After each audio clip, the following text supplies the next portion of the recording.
John introduces John. Thank you. Thanks for the introduction. I'm John Van Skyver. I don't live down here, but I'm very much tied to all the issues that are associated with this project. I'm John Suppy and I do live here. John and John. He's given me permission to talk. Yes. This is great. And I live in the north.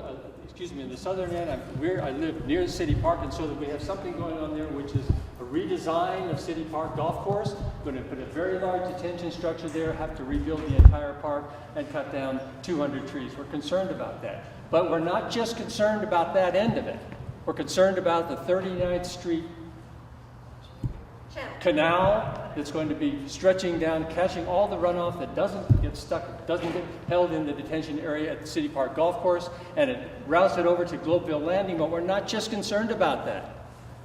We're concerned about the Globeville Landing. When we started this project, we were told, well, you guys are going to have to worry about, we're going to have separate meetings for those that live up around City Park, those who are down on 39th Avenue, and those who are at Globeville. And we'll talk amongst ourselves and work out all the problems. And it turned out to be that we were working against each other.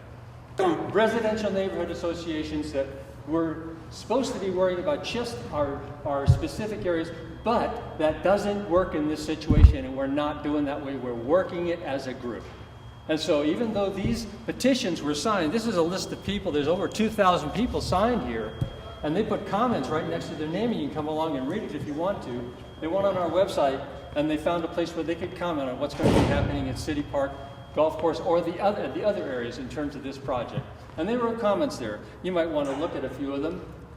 It's over 2,100 and growing. This does not mean that they are all the be all and end all, but there are a lot of people who have positions here. How many people here are from Globeville? Please raise your hand. I count 6, 7 people, something like that. 7 people. 2 just left. 8, 9 people. Yeah. Others that may show up. This is 2,100 signatures and comments on this project. That's the kind of input that we do need for this type of a project, because it has many issues that are of concern to us. So, okay. Michael, would you step forward, please?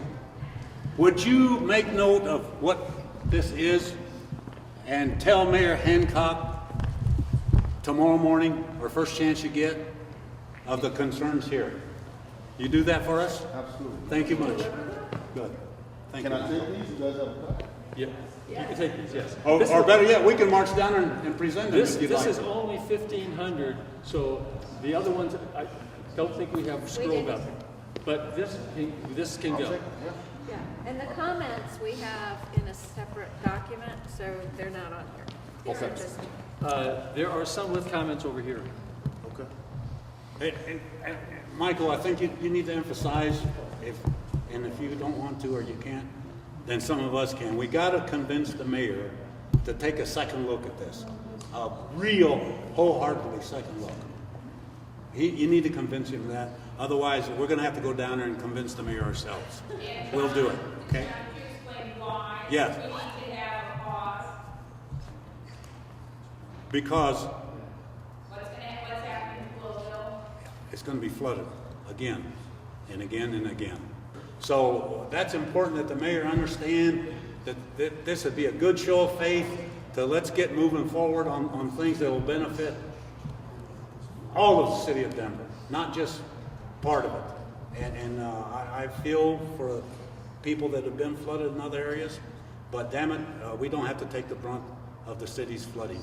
This is really important. At the hearing for the 2015 IGA, Councilman Lopez asked not to sign the IGA on the early action drainage project in Globeville until the U.S. Army Corps of Engineers study was done. And instead, Diane Barrett and Leslie Thomas and the lawyer for the city said, oh no, council, you've got to pass it now. And I have that in writing if anybody wants it. It was a mistake. We should have waited for the Army Corps of Engineers study and looked at the whole entire Platte River. And that's the kind of holistic planning that needs to go on here. So John, I'm going to receive of your comments, and I will take this back to the mayor. But out of respect for the folks who are here, who do want to interact with some of the folks here, I would ask that we would allow for the next 10 minutes or so for us to get back to our open house. Sure. That's fine. Yeah, yeah. I understand. Thank you. In fact, I just want to say that if anybody from the city or state or fed, wherever, if you have any apprehensions about this neighborhood, put them in your back or take them in the other room and flush them away. Welcome to Globeville. You know, we mean what we say, but we also mean to understand what you're trying to tell us. So thank you for being here and doing your job.